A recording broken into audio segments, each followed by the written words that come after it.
નમસ્કાર વિદ્યાર્થી મિત્રો, એજ્યુકેશન જીબીમાં તમારું સ્વાગત છે. જો તમને મારો આજનો આ વિડીયો ગમે તો વિડીયોને લાઇક કરજો, શેર કરજો અને ચેનલને સબસ્ક્રાઇબ કરજો. તો ચાલો જોઈએ નંબર 8 નકશા આલેખન. અહીં આશી તેની શાળાના અન્ય વિદ્યાર્થીઓ સાથે ગણતંત્ર દિવસની પરેડ જોવા માટે ઇન્ડિયા ગેટ ગઈ. જ્યારે તેઓ આરામથી બેસી રહ્યા હતા ત્યારે તેમને લાઉડ સ્પીકર પરથી ઇન્ડિયા ગેટ વિશે સાંભળ્યું. રાષ્ટ્રપતિ ભવનની જમણી તરફ ઇન્ડિયા ગેટ છે, જેને પ્રથમ વિશ્વયુદ્ધમાં શહીદ થયેલા સૈનિકોની યાદમાં બાંધવામાં આવેલો હતો. રાજપથની બંને તરફ ઘણા બધા લોકો બેઠા હતા. પરેડ ત્યાંથી જ પસાર થાય છે. વિદ્યાર્થીઓ આસપાસની ઇમારતો જોઈને તેના વિશે વાતો કરી રહ્યા હતા. સાહેબે કહ્યું હતું કે ઇન્ડિયા ગેટની બરાબર સામે રાષ્ટ્રપતિ ભવન છે. આથી આપણી જમણી તરફ દેખાતી છેલ્લી ઇમારત રાષ્ટ્રપતિ ભવન હશે. અહીં આ જે લોકો બતાવે છે એની સામેની બાજુ રાષ્ટ્રપતિ ભવન હશે. જ્યારે અહીં છોકરાઓ કહી રહ્યા છે કે જો અદિતિ પેલો ઇન્ડિયા ગેટ છે, એટલે કે આ જે છે આ એ ઇન્ડિયા ગેટ છે.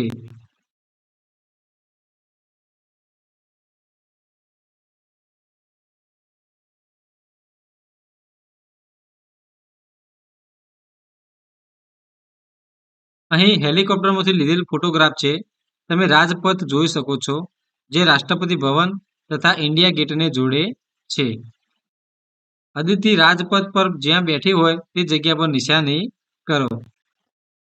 તો અહીં તમે જોઈ શકો છો કે આ જે રસ્તો છે, જે રાષ્ટ્રપતિ ભવન અને અહીં ઇન્ડિયા ગેટ આને જોડે છે, એ રસ્તો અહીં એ રાજપથ છે.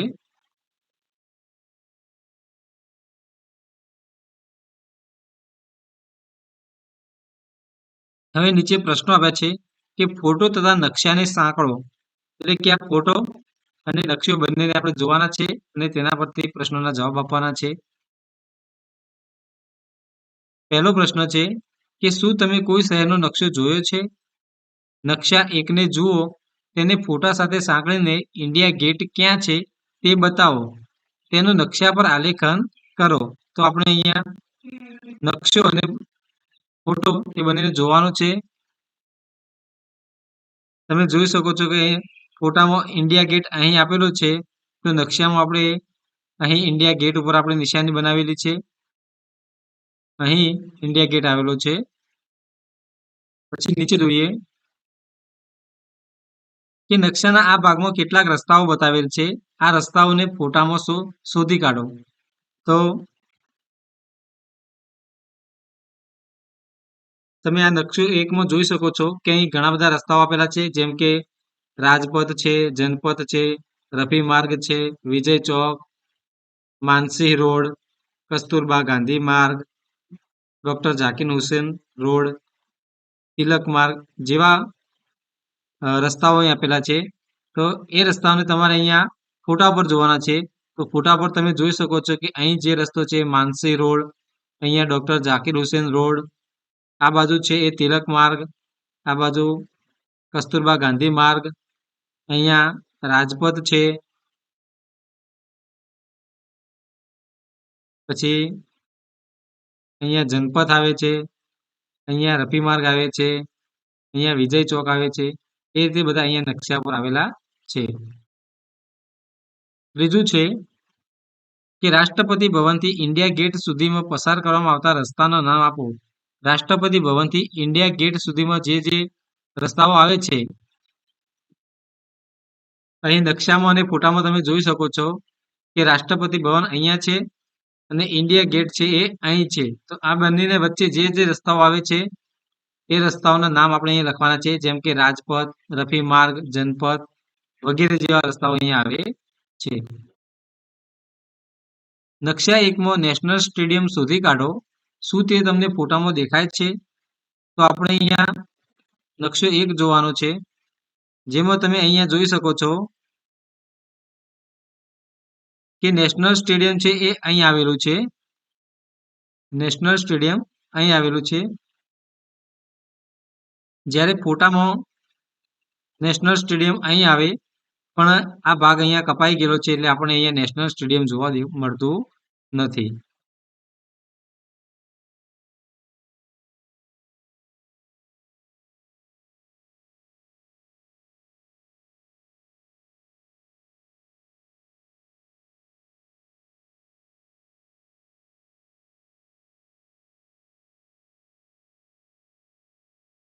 એટલે કે નેશનલ સ્ટેડિયમ આપણને ફોટામાં દેખાતું નથી. હવે આપ્યું છે કે મધ્યસ્થ ષટકોણ જો આપણે નકશાના એક ભાગને વધુ નજીકથી જોઈ શકાય તે માટે ઝૂમ ઇન કરીએ તો તે કંઈક અંશે નીચે મુજબ દેખાશે. એટલે કે અહીં જે આગળ નકશો હતો એ નકશાનો જે આ ષટકોણ વાળો ભાગ હતો આ ભાગને વધારે ઝૂમ કરીને આપણને બતાવવામાં આવ્યો છે. તો તમે જોઈ શકો છો કે એ ભાગને વધારે ઝૂમ કરતા એ કેવો દેખાય છે. એમાં ઘણા બધા રોડ આપેલા છે. Akbar road, Rajpath, Ashok road, Kasturba Gandhi road, Copernicus માર્ગ, વચ્ચે ઇન્ડિયા ગેટ આપેલો છે, ચિલ્ડ્રન પાર્ક આપેલો છે. તો ઘણા બધા આપેલા છે. હવે લખ્યું છે કે પીળા રંગના ભાગનો આકાર જુઓ. આ અગાઉ તમે ક્યારે આવો આકાર જોયો છે? તેને કેટલી બાજુઓ છે? આ જગ્યાને મધ્યસ્થ ષટકોણ કહે છે. તો જે આ પીળા રંગનો આકાર છે એ આપણે બધાએ મોટા ભાગે જોયેલો છે. આ ષટકોણનો આકાર છે અને આને 6 બાજુઓ છે. આને મધ્યસ્થ ષટકોણ કહે છે. હવે કે નકશામાંથી શોધી કાઢો જો તમે રાજપથ પર ચાલી રહ્યા હોય તો ઇન્ડિયા ગેટ પછી તમારે કઈ બાજુ ચિલ્ડ્રન પાર્ક આવેલો છે? તો અહીં આપણે રાજપથ પર ચાલી રહ્યા હોય તો રાજપથ આવતા આવતા ઇન્ડિયા ગેટ પછી અહીંયા જમણી બાજુ ચિલ્ડ્રન પાર્ક આવેલો છે. નીચે આપેલ રસ્તાઓની જોડમાંથી કઈ જોડ સૌથી મોટો ખૂણો બનાવે છે? માનસી રોડ અને શાહજહાં રોડ, અશોક રોડ અને માનસી રોડ, જનપથ અને રાજપથ. તો અહીં ઉપર નકશામાં આપેલા છે કે માનસી રોડ અને શાહજહાં રોડ જે ખૂણો બનાવે છે એ ખૂણો નાનો બનાવે છે એટલે કે લઘુકોણ બનાવે છે. પછી રાજપથ અને જનપથ રોડ આ બંને એક કાટકોણ બનાવે છે. જ્યારે માનસી રોડ અને અશોક રોડ આ જે છે ખૂણો એ મોટો ખૂણો એટલે કે ગુરુકોણ બને છે. તો અહીં આપણે જોઈ શકીએ છીએ કે અશોક રોડ અને માનસી રોડ છે એ સૌથી મોટો ખૂણો બનાવે છે. ઉપર આપેલ રસ્તાઓની જોડમાંથી કઈ જોડ કાટખૂણો બનાવે છે? તો અહીં આપણે ઉપર જોયું કે જનપથ અને રાજપથ. જનપથ અને રાજપથ એ રસ્તાની જોડ છે એ કાટખૂણો બનાવે છે.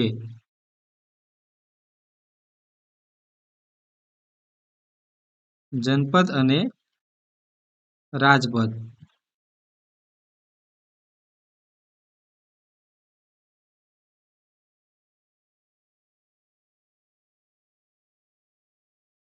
પરેડ માટે રાહ જોઈ રહ્યા હતા ત્યારે કાંચા અને તેના અમુક મિત્રો પરેડ ક્યાં પૂરી થશે તે વિચારી રહ્યા હતા. કાંચા પાસે સમાચાર પત્ર હતું જેમાં પરેડનો રસ્તો દર્શાવેલો હતો કે વિજય ચોક, રાજપથ, ઇન્ડિયા ગેટ, તિલક માર્ગ, BS જફર માર્ગ, સુભાષ માર્ગ અને લાલ કિલ્લો. તો અહીંયા નકશો 3 આપેલો છે. આ નકશા 3માં અહીંયા આપણે પરેડનો રસ્તો અહીંયા આપણે બતાવેલો છે અને એનું પ્રમાણમાં આપેલું છે કે 2 સેન્ટીમીટર બરાબર 1 કિલોમીટર. હવે આ બાળકો વાતો કરી રહ્યા છે કે અરે જુઓ પેલો ઇન્ડિયા ગેટ છે અને આ રાષ્ટ્રપતિ ભવન છે. તેમની વચ્ચેનો આ લાંબો રસ્તો રાજપથ છે. આ નકશા પર તે લગભગ 4 સેન્ટીમીટર લાંબો બતાવે છે. આથી નકશા પર 4 સેન્ટીમીટર એ જમીન પર 2 કિલોમીટર જેટલું છે.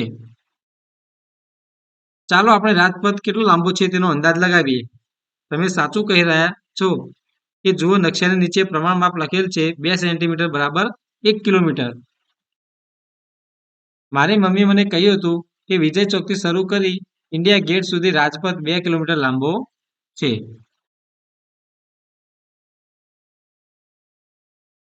હવે રસ્તો બતાવો કે નકશા 3માં પરેડનો રસ્તો બતાવો તથા ઇન્ડિયા ગેટ અને રાજપથ પર નિશાન લગાવો. તો આપણે અહીંયા નકશો 3 જોવાનો છે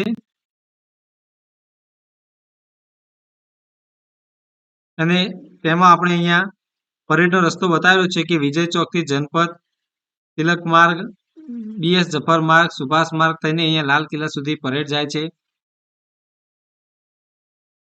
ત્યાં તમે જોઈ શકો છો કે ઇન્ડિયા ગેટ છે એ અહીં આવેલો છે, જ્યારે રાજપથ જે આ રસ્તો છે એ રાજપથ તરીકે ઓળખાય છે, એટલે રાજપથ અહીંયા આવેલો છે.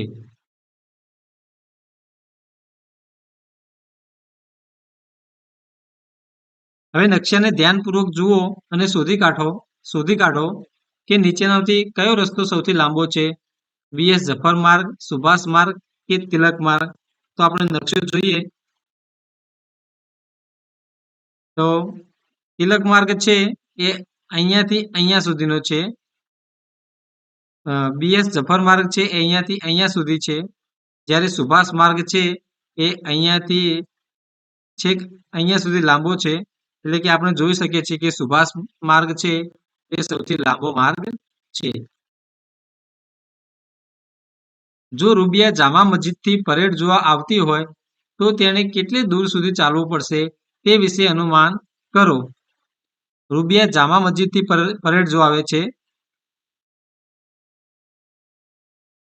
તો તમે અહીંયા જોઈ શકો છો કે જામા મસ્જિદ છે એ અહીં આપેલી છે અને પરેડ છે એ અહીંયાથી પસાર થાય છે.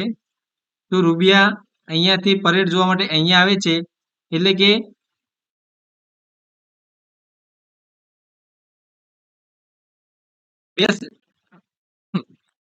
અહીંયા 2 સેન્ટીમીટર કરતાં પણ થોડું માપ ઓછું છે. એટલે જો 2 સેન્ટીમીટર બરાબર 1 કિલોમીટર થતા હોય તો રૂબિયાનું જે અંતર છે એ 2 સેન્ટીમીટર કરતાં થોડું ઓછું છે, એટલે કે 1 કિલોમીટર કરતાં પણ થોડું ઓછું, એટલે કે 800 થી 900 મીટર એને ચાલીને પરેડ જોવા માટે આવવું પડશે. પરેડનો આખો માર્ગ કેટલો લાંબો છે, તો પરેડનો આખો માર્ગ છે એ 8 કિલોમીટર જેટલો લાંબો છે. જેમ જેમ પરેડ આગળ વધે છે તેમ તેમ વિદ્યાર્થીઓને કેટલાક બાળકો હાથી પર આવતા દેખાયા. આ બાળકોને શૌર્ય એવોર્ડ પ્રાપ્ત થયો હતો. ત્યારબાદ અલગ અલગ શાળાના વિદ્યાર્થીઓએ ભિન્ન ભિન્ન પ્રકારના નૃત્ય તથા ખેલ દેખાડ્યા. વિદ્યાર્થીઓ પરેડની સાથે લાલ કિલ્લા સુધી જવા ઈચ્છતા હતા. ગપ્પુ અગાઉ લાલ કિલ્લો જોઈ ચૂક્યો હતો, આથી તે બાકીના વિદ્યાર્થીઓને લાલ કિલ્લા વિશે કહેવા લાગ્યો. લાલ કિલ્લાની મુસાફરી. જ્યારે અમે લાલ કિલ્લે પહોંચ્યા તો ત્યાં ટિકિટ લેવા માટે લાંબી લાઈન હતી. લાલ કિલ્લાના મુખ્ય પ્રવેશદ્વારને લાહોર ગેટ કહે છે. તેની અંદર પ્રવેશીને અમે ડાબી બાજુ એક લાંબા પરિસરમાં પહોંચ્યા કે જેની બંને બાજુ નાની નાની દુકાનો હતી. આ સ્થળને મીના બજાર કહે છે. ત્યાંથી મેં મારી બહેન માટે બંગડીઓ ખરીદી. તમે અહીંયા ચિત્રો જોઈ શકો છો અને અહીંયા એક નકશો 4 આપેલો છે, જેનું પ્રમાણમાં આપ્યું છે 1 સેન્ટીમીટર બરાબર 100 મીટર.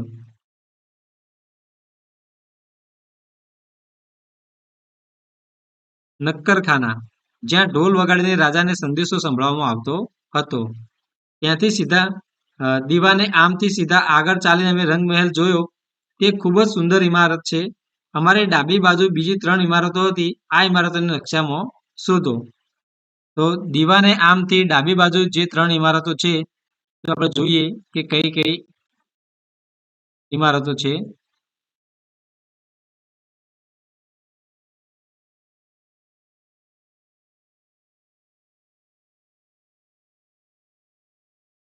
તો રંગમહેલથી ડાબી બાજુ એટલે કે રંગમહેલ અહીંયા છે અને એની ડાબી બાજુ આ 3 ઇમારતો આવેલી છે, જેમાં પહેલી છે આરામગાહ, બીજી છે દીવાને ખાસ અને ત્રીજી છે હમામ.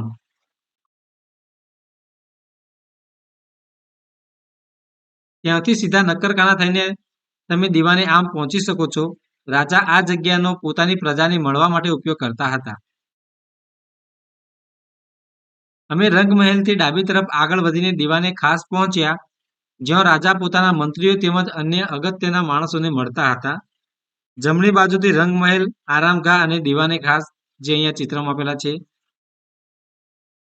રંગમહેલની અંદર, દીવાને ખાસની અંદર જે આ ચિત્રમાં આપણે બતાવવામાં આવ્યું છે. હવે નકશા 4માં શોધી કાઢો કે આમાંથી કઈ ઇમારત યમુના નદીની વધુ નજીક છે, દીવાને આમ કે દીવાને ખાસ. તો આપણે જોઈએ નકશામાં કે નકશો આપેલો છે ત્યાં યમુના નદી અહીંયા આપેલી છે, જ્યારે દીવાને ખાસ અહીંયા છે અને દીવાને આમ છે એ અહીંયા છે.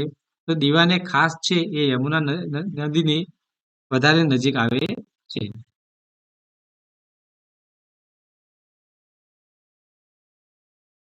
કઈ બે ઇમારતો વચ્ચે આરામગાહ છે? તો આપણે નકશામાં જોઈએ આરામગાહ. તો આરામગાહ છે એ દીવાને ખાસ અને રંગમહેલ આ બંને ઇમારતોની વચ્ચે આવેલું છે. રંગમહેલથી હમામ તરફ જતા તમે કઈ ઇમારતો પાસેથી પસાર થશો? તો રંગમહેલથી હમામ તરફ જવું હોય તો આપણે નકશામાં જોઈએ કે રંગમહેલથી હમામ તરફ જવા આપણે આરામગાહ અને દીવાને ખાસ નામની બે ઇમારતો પાસેથી પસાર થઈશું. આ નકશામાં કઈ ઇમારત મીના બજારથી વધુ દૂર છે? તો આપણે નકશો જોઈએ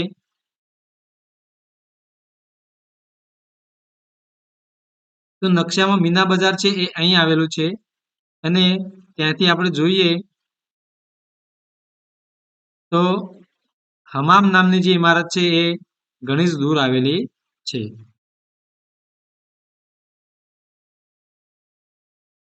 દીવાને ખાસથી મીના બજાર લગભગ કેટલું દૂર છે? તો આપણે નકશા પર જોઈએ છીએ અને માપ પ્રમાણે આપણે એને માપીએ તો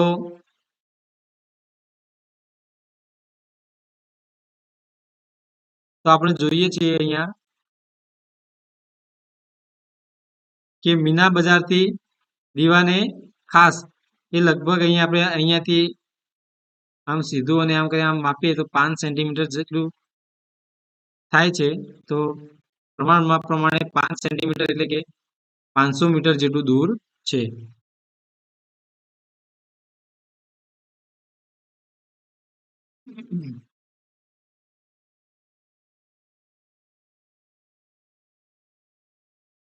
હવે આપ્યું છે કે મોટું બનાવો. તો અહીં 1 સેમીના માપવાળી ચોરસ જાળી પર કેટલાક ચિત્રો દોરેલ છે. આ જ ચિત્રોને 2 સેન્ટીમીટર તથા 1/2 સેન્ટીમીટરના માપવાળી ચોરસ જાળી પર દોરો અને અહીં એક ચિત્ર આપેલું છે. તો અહીં આપણે આ ચિત્રો દોરવાના છે. હવે લખેલું છે કે ચોરસની બાજુનું માપ બમણું કરવામાં આવે તો શું ક્ષેત્રફળ બમણું થશે? તો અહીં આપણે ઉપર જોઈએ કે જે આ દીવાનું માપ લીધું છે એની લંબાઈ અને પહોળાઈ આપણે 3 ચિત્રો પરથી જોઈએ. આ 1, 2 અને આ 3 ચિત્રો પરથી તો જોઈએ છીએ કે પહેલું છે એની લંબાઈ પહોળાઈ 1 સેન્ટીમીટર બાય 1 સેન્ટીમીટર છે તો જવાબ 1 સેન્ટીમીટર આવે છે. જ્યારે 2 સેન્ટીમીટર આ 1 સેન્ટીમીટર વાળું છે એ અડધા સેન્ટીમીટરની વાત છે. અહીંયા 1/2 સેમી 1/2 સેમી એટલે 1 સેમી 1 સેમી થાય છે. પછી જે 1 સેમીનું છે એ 1 સેમીનું છે એટલે કે 2 સેમી બાય 2 સેમી થાય છે અને જે 2 સેન્ટીમીટરના છે એ 2 ખાના ગણીએ એટલે 4 સેમી બાય 4 સેમી થાય છે, બરાબર 16 સેન્ટીમીટર થાય છે. તો અહીંયા ચોરસની બાજુનું માપ બમણું કરવામાં આવે છે તો ક્ષેત્રફળ બમણું થતું નથી પણ 4 ગણું થઈ જાય છે.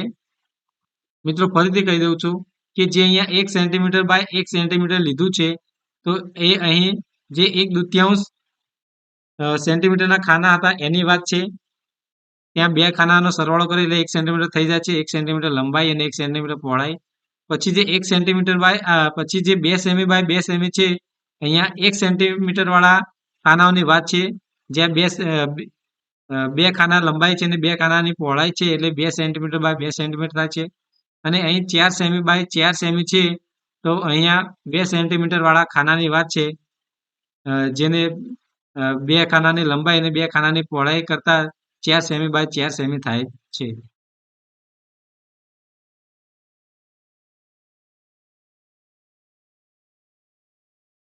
હવે અહીંયા નીચે આપેલું છે કે હવે આ પ્રયત્ન કરી જુઓ કે આ પરેડવાળા રસ્તા હવે આ પ્રયત્ન કરી જુઓ. આ પરેડવાળા રસ્તામાંથી લીધેલો એક ભાગ છે. શું તમે નકશાના આ ભાગને ઓળખી શકો છો? તો આપણે આ નકશાના આ ભાગને ઓળખી શકીએ છીએ કે હા. હવે તેને 2 સેમીની જાળી પર મોટો કરવાનો પ્રયત્ન કરો. યાદ રાખો કે નકશાના આકારમાં કોઈ ફેર પડતો નથી. તો તમારે જે આ 2 સેન્ટીમીટર જાળી છે એમાં આ નકશો આપણે અહીંયા દોરવાનો છે. જો આપણે પરેડના રસ્તાને નકશામાં નાનો બતાવીએ અને ઇન્ડિયા ગેટ તથા વિજય ચોક વચ્ચેનું અંતર 2 સેન્ટીમીટર બતાવીએ તો પ્રમાણમાપ શું હશે? તો પ્રમાણમાપ એ નકશા પર 1 સેન્ટીમીટર બરાબર જમીન પર 1 કિલોમીટર હશે. હવે ભિન્ન ભિન્ન રાજ્યોમાંથી આવેલા નર્તકો. વિદ્યાર્થીઓએ ઘણી બધી ઝાંખીઓ અને નૃત્ય જોયો. કર્ણાટકથી આવેલા નર્તકો સૌથી શ્રેષ્ઠ હતા. આ તમામ લોકોએ દિલ્હી આવવા માટે ઘણી લાંબી મુસાફરી કરવી પડી. મને ત્રિપુરાની નૃત્ય ખૂબ ગમ્યું. ત્રિપુરા અને સિક્કિમ દિલ્હીથી દૂર છે, જ્યારે હરિયાણા અને ઉત્તરાખંડ દિલ્હીથી નજીક છે.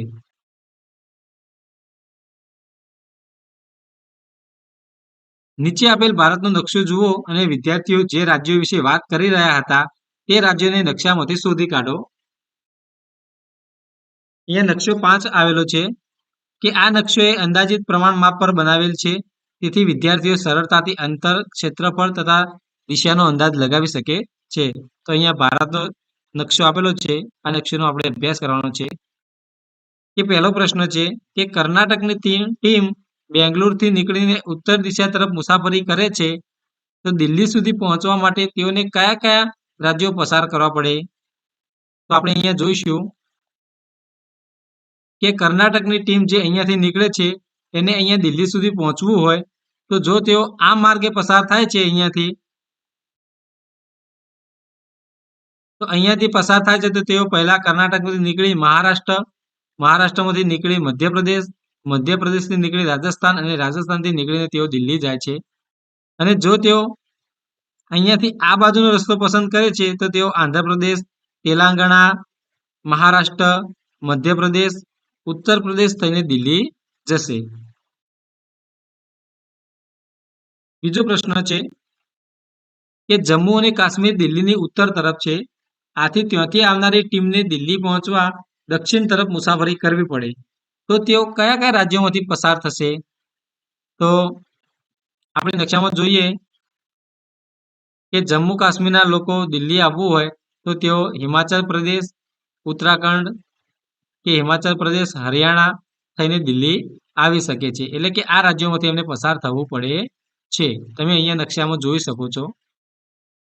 હિમાચલ પ્રદેશ, હરિયાણા, દિલ્હી જેવા રાજ્યોમાંથી એમને પસાર થવું પડે છે. હવે ત્રીજો પ્રશ્ન આપેલો છે કે નોનુ ગુજરાતમાં રહે છે. નોનુનો મિત્ર જાવેદ પશ્ચિમ બંગાળમાં રહે છે. નોનુ તેના મિત્ર પાસે જવા ઈચ્છે છે તો તેને કઈ દિશામાં મુસાફરી કરવી પડશે? તો ગુજરાત અને પશ્ચિમ બંગાળ આપણે ભારતના નકશામાં જોઈએ તો નોનુને તેના મિત્ર પાસે જવા માટે એને પૂર્વ દિશા તરફ મુસાફરી કરવી પડશે. તો અહીં આપણે જોઈએ કે ગુજરાત છે એ આ બાજુ આવેલું છે અને પશ્ચિમ બંગાળ છે આ બાજુ આવેલું છે, તો એને ગુજરાતથી આ બાજુ આવવાનું છે, માટે તેને આ પૂર્વ દિશા તરફ એને મુસાફરી કરવી પડશે.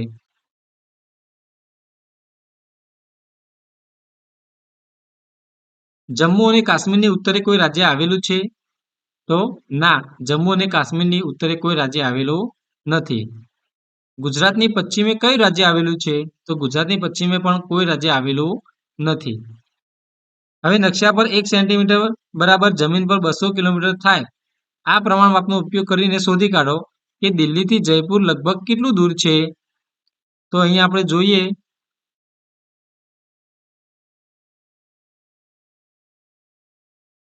કે દિલ્હીથી જયપુર આ બંને વચ્ચેનું અંતર છે એ 1 સેન્ટીમીટર કરતાં થોડું વધારે છે. જો 1 સેન્ટીમીટર બરાબર 200 કિલોમીટર હોય તો ઉપર થોડું વધારે છે, એટલે કે એ જવાબ આવશે 250 કિલોમીટર. હવે અંદાજ લગાવો કે જયપુર ભોપાલથી કેટલું દૂર છે? તો આપણે નકશામાં જોઈએ તો જયપુર અને ભોપાલ બંને વચ્ચે 3 સેન્ટીમીટરનું અંતર છે. હવે 1 સેન્ટીમીટર બરાબર 200 કિલોમીટર થતું હોય તો 3 સેન્ટીમીટર બરાબર 600 કિલોમીટર થાય. નકશો જુઓ અને કહો કે કયું રાજ્ય અન્ય 4 રાજ્યોથી ઘેરાયેલું છે. તો આપણે નકશો જોવાનો છે અને એ નકશામાં બધા રાજ્યોનો આપણે અભ્યાસ કરવાનો છે અને જે રાજ્ય 4 રાજ્યોથી ઘેરાયેલું હોય એ રાજ્યનું નામ અહીંયા લખવાનું છે. અહીંયા હરિયાણા લખેલું છે. કયા રાજ્યનું ક્ષેત્રફળ સૌથી વધુ છે? જો તેનું નામ નકશામાં ન હોય તો તમારા શિક્ષક કે માતા પિતાને પૂછો અને શોધી કાઢો. બતાવો કે તમે જવાબ કેવી રીતે શોધ્યો. તો આપણે બધા જાણીએ છીએ કે ભારત દેશની અંદર રાજસ્થાન એક એવું રાજ્ય છે જે ક્ષેત્રફળની દ્રષ્ટિએ સૌથી મોટું રાજ્ય છે. તો અહીં જવાબમાં રાજસ્થાન આવશે. કયા રાજ્યનું ક્ષેત્રફળ સિક્કિમના ક્ષેત્રફળ કરતાં 8 ગણું છે? ઉત્તર પ્રદેશ, ત્રિપુરા, મહારાષ્ટ્ર કે હિમાચલ પ્રદેશ? તો ઉત્તર પ્રદેશ એ ઘણું મોટું રાજ્ય છે. મહારાષ્ટ્ર પણ મોટું રાજ્ય છે. ત્રિપુરા મોટું રાજ્ય છે અને હિમાચલ પ્રદેશ છે એ સિક્કિમ કરતાં 8 ગણું વધારે છે. અહીંયા આપણે જોઈ શકીએ છીએ કે અહીંયા આ સિક્કિમ છે અને અહીંયા હિમાચલ પ્રદેશ છે. તો તમે જોઈ શકો છો કે સિક્કિમ કરતાં હિમાચલ પ્રદેશ છે એ 8 ગણું વધારે છે. જ્યારે ત્રિપુરા અહીંયા નાનું છે એટલે ત્રિપુરા એ 8 ગણું વધારે થશે નહીં. જ્યારે મહારાષ્ટ્ર એ મોટું છે અને ઉત્તર પ્રદેશ પણ ઘણું બધું મોટું છે.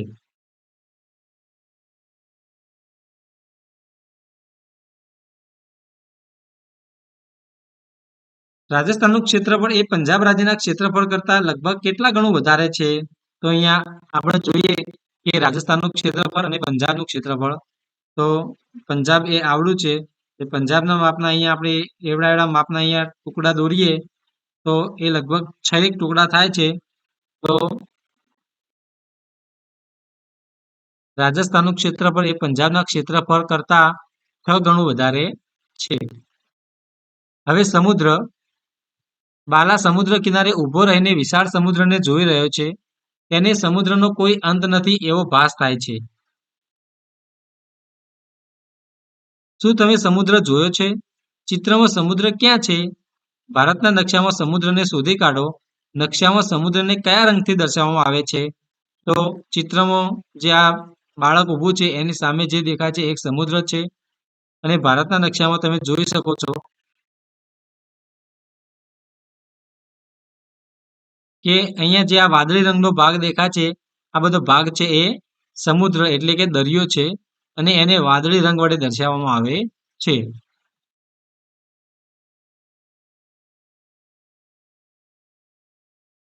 હવે શોધી કાઢો. અલગ અલગ નકશા જુઓ. સ્થાનિક નકશા, ભારતના નકશા અને વિશ્વના નકશામાં ઉપયોગમાં લીધેલ ભિન્ન પ્રમાણ માપની સરખામણી કરો. અહીંયા ઉપર આપેલું હતું કે જેની એક તરફ સમુદ્ર હોય તેવા રાજ્યો પર નિશાની કરો. તો અહીંયા આપણે ભારત દેશનો નકશો જોઈએ તો તમે જોઈ શકો છો કે અહીંયાથી ગુજરાત, મહારાષ્ટ્ર, ગોવા, કર્ણાટક, કેરળ, તામિલનાડુ, આંધ્રપ્રદેશ, ઓરિસ્સા, પશ્ચિમ બંગાળ જેવા રાજ્યોની એક બાજુ સમુદ્ર આવેલો છે.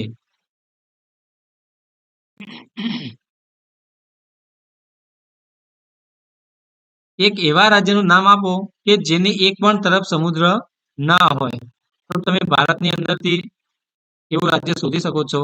કોઈ પણ રાજ્ય તમે લઈ લો કે જેની એક પણ બાજુ અહીંયા સમુદ્ર છે નહીં. એની બધી બાજુએ જમીન સીમા આવેલી છે.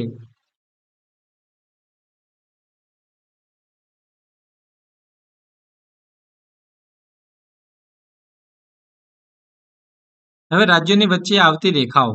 સબુ રાજ્યોની વચ્ચે આવતી રેખાઓને જોઈને વિચારમાં પડી ગયો. મેં દિલ્હીથી હરિયાણા સુધી મુસાફરી કરી પરંતુ મને જમીન પર કોઈ રેખાઓ જોવા મળી નથી. તો આ નકશામાં કેમ છે? ના, જમીન પર કોઈ રેખા ખેંચી નથી. નકશામાં આ રેખા આપણને એક રાજ્યના અંત તથા બીજા રાજ્યના શરૂઆતની ખબર પડે છે. અરે હા, અમે સીમા પર ટોલ ટેક્સ ચૂકવ્યો હતો. મેં એક મોટા પાટિયા પર લખેલું વાંચ્યું હતું કે હરિયાણામાં તમારું સ્વાગત છે.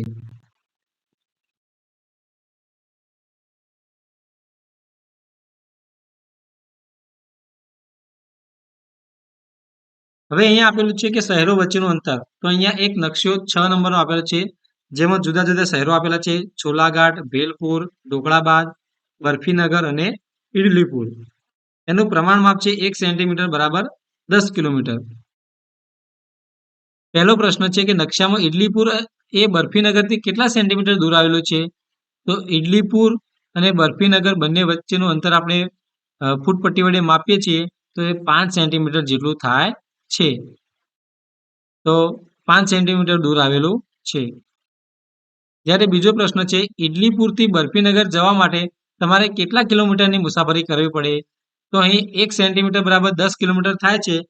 તો ઇડલીપુરથી બરફીપુર 5 સેન્ટીમીટર થાય છે એટલે કે આપણે અહીંયા 50 કિલોમીટરની મુસાફરી કરવી પડે. ઇડલીપુર અને બરફીનગરના રસ્તા પર મધ્યમાં ખમણપુર આવેલું છે. તેના પર કેનું નિશાન કરો. તો ઇડલીપુર અને આ બરફીનગર એ બંનેના મધ્યમાં એટલે કે અહીંયા વચ્ચે વચ્ચ ખમણપુર આવેલું છે. તો આપણે અહીંયા કે વડે એનું નિશાન કરીશું. જલેબીપુર એ છોલાઘાટ અને ઢોકળાબાદ બંનેથી 35 કિલોમીટર દૂર આવેલું છે. તે ક્યાં હોઈ શકે છે તે વિચારો. તો જલેબીપુર એ ઢોકળાબાદ અને આ છોલાઘાટ બંનેની વચ્ચે અહીંયા આવે છે એટલે આપણે અહીંયા જેનું નિશાન કરેલું છે. ભેલપુર અને છોલાઘાટ વચ્ચેના રસ્તાની લંબાઈ માપો. તમે દોરીનો ઉપયોગ કરી શકો છો. તો ભેલપુર અને છોલાઘાટ વચ્ચેનો રસ્તો છે એ થોડો વાંકો ચૂંકો છે. તો આ રસ્તાને માપવા માટે આપણે દોરીનો ઉપયોગ કરવાનો છે. તો જેનો ઉપયોગ કરતા અહીંયા 4.5 સેન્ટીમીટર અને કિલોમીટરમાં 45 કિલોમીટર જેવું થાય છે. અહીંયા આશીની શાળા આપેલી છે કે આશીની શાળા ઉપરથી આ પ્રમાણે દેખાય છે. શાળાના નકશાને ધ્યાનથી જુઓ અને ખાનાનો ઉપયોગ કરીને શોધી કાઢો. તો અહીંયા આશીની શાળાનો નકશો આપેલો છે અને પ્રમાણ માપ આપેલું છે 2 સેન્ટીમીટર બરાબર 5 મીટર. હવે પહેલો પ્રશ્ન છે કે સભા મેદાનનું ક્ષેત્રફળ શાળાના કાર્યાલયના ક્ષેત્રફળથી કેટલા ગણું વધારે છે? તો અહીંયા જોઈએ કે સભા મેદાન છે એ અહીંયા આપેલું છે. એનું ક્ષેત્રફળ છે 1, 2, 3, 4, 5 સેન્ટીમીટર લંબાઈ અને 3 સેન્ટીમીટર પહોળાઈ એટલે કે 5 તરી 15 ચોરસ સેન્ટીમીટર છે. જ્યારે કાર્યાલયનું ક્ષેત્રફળ છે 1, 2 ને 3 સેન્ટીમીટર 3 ચોરસ સેન્ટીમીટર છે. તો 15 અને 3 છે એટલે કે 5 ગણું વધારે છે. દરેક વર્ગખંડની લંબાઈ તથા પહોળાઈ કેટલી છે? તો અહીંયા આપણે જોઈએ કે આ વર્ગખંડ દરેક વર્ગખંડ આપેલા છે. તો એની લંબાઈ છે એ 2 સેન્ટીમીટર છે. જ્યારે પહોળાઈ છે એ 2 સેન્ટીમીટર કરતાં થોડી ઓછી છે. તો લંબાઈ 2 સેન્ટીમીટર છે એટલે કે 5 મીટર છે અને પહોળાઈ 5 મીટર કરતાં થોડી ઓછી છે એટલે કે 4 મીટર છે. તો જવાબ આવશે લંબાઈ 5 મીટર અને પહોળાઈ 4 મીટર. આશીની શાળાના બધા જ વર્ગખંડો કંઈક આ પ્રમાણે દેખાય છે. હવે શાળાના વર્ગખંડનો જે નકશો છે એ આ પ્રમાણે દેખાય છે. તો ધ્યાનથી જુઓ અને ઉત્તર આપો કે બ્લેકબોર્ડની બરાબર સામે નીચેનામાંથી શું છે?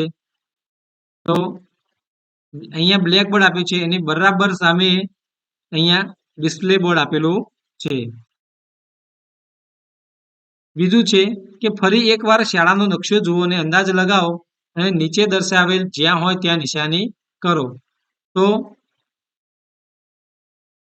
3A અને 7ના વર્ગખંડમાં બ્લેકબોર્ડ ક્યાં આવેલા છે? તો તમે અહીંયા જોઈ શકો છો કે બ્લેકબોર્ડ છે એ આપણે અહીંયા દરવાજો ખોલે એની બાજુમાં આવે છે. તો શાળાના નકશામાં આપણે જોઈએ તો 3A અહીં આપેલો છે. તો જે એનો દરવાજો અહીં ખુલે છે તો બ્લેકબોર્ડ છે એ આપણે જોઈ લઈએ કે દરવાજો ખુલે છે. આ દરવાજો ખુલે છે અને તો બ્લેકબોર્ડ એની આ બાજુ આવે છે. તો દરવાજો અહીંયા ખુલે છે તો બ્લેકબોર્ડ છે એ અહીંયા આવે છે. 3A અને ધોરણ 7 બંનેમાં બ્લેકબોર્ડ છે અહીંયા આવે છે. બીજો પ્રશ્ન છે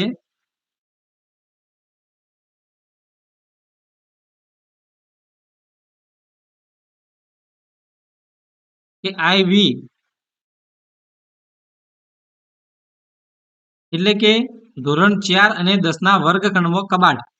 તો અહીંયા આપણે ઉપર જોઈએ કે વર્ગખંડમાં કબાટ છે એ બારીઓની બાજુમાં અહીંયા ખૂણા પર આવેલું છે. તો ધોરણ 4 અને 10નું આપણે જોઈ લઈએ કે ધોરણ 4 અહીંયા છે. તો અહીંયા ખૂણામાં એક બાજુ કબાટ આવશે, જ્યારે ધોરણ 10ના અહીંયા ખૂણામાં એક બાજુ કબાટ આવશે. ત્રીજું છે કે ધોરણ 2ના વર્ગખંડમાં મધ્યહારની છેલ્લી બેઠક. ધોરણ 2ના વર્ગખંડમાં મધ્યહારની છેલ્લી બેઠક. તો અહીંયા ધોરણ 2નો વર્ગખંડ આપણે જોઈએ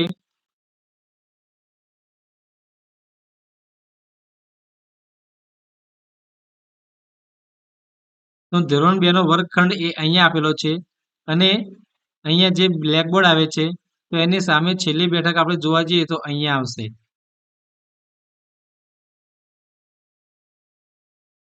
ધોરણ 1ના વર્ગખંડમાં ડિસ્પ્લે બોર્ડ. તો અહીંયા આપણે જોઈએ કે વર્ગખંડની અંદર ડિસ્પ્લે બોર્ડ એ બ્લેકબોર્ડની એક્ઝેક્ટ સામે આવે છે. તો જોઈ લઈએ આપણે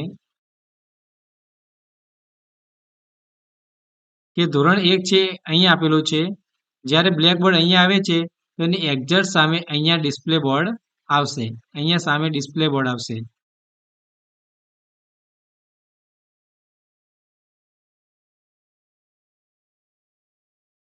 હવે 3 વર્ગખંડમાં બેઠેલ વિદ્યાર્થી રમતનું મેદાન જોઈ શકે છે.